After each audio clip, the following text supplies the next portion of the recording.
The next session of the Missouri State Senate will make history. Senator Cindy O'Laughlin of Northeast Missouri will be the state's first female Senate President Pro Tem.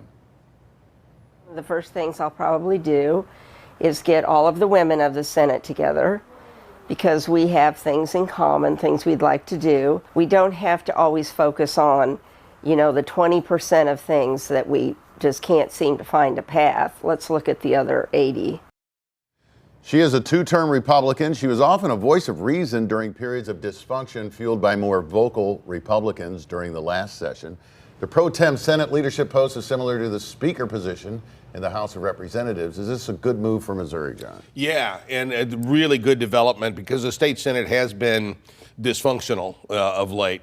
Cindy O'Laughlin comes out of the conservative caucus that has now morphed into the Freedom Caucus, but she really bridges the entirety of the GOP in that body. I think she's going to be a good leader.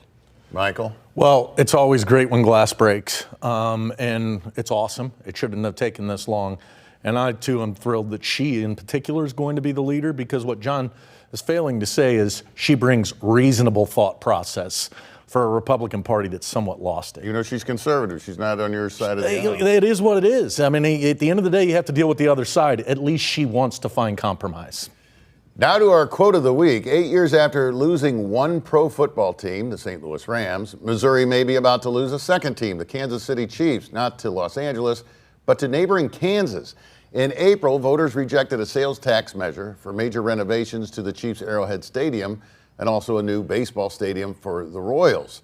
The state of Kansas is aggressively courting both teams to play their home games across the state line in Kansas. In our quote of the week, Missouri's Republican Governor-elect Mike Kehoe says, "Don't expect any sweetheart deals from the state of Missouri to keep the teams from moving." He says, "Whatever we do has to be a good return on taxpayer dollars, but I have been very consistent in saying I am not a fan of spending taxpayer dollars on stadiums." Michael, does he really want to be the governor that loses a second NFL team? I hope not. And I think he's hopefully saying that for political purposes.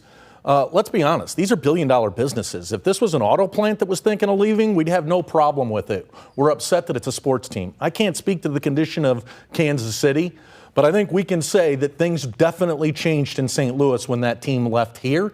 And I think it has long-term consequences for the entire state, and that should be what is in the mind of the future governor. Is he just finding the safe zone politically where he can say this, and if we work out a deal before he takes office? Number one, do you know anybody that wants to move to Kansas? The answer is no. They're not going anywhere. I think it's likely that Governor Parson, on his final few weeks of office, is going to work something. The Chiefs and the Royals are going to stay in Missouri. Mark the tape. Well, if they do move, they wouldn't be moving out of the market. Right. Kansas. It's a two-state market, just like St. Louis. Kansas.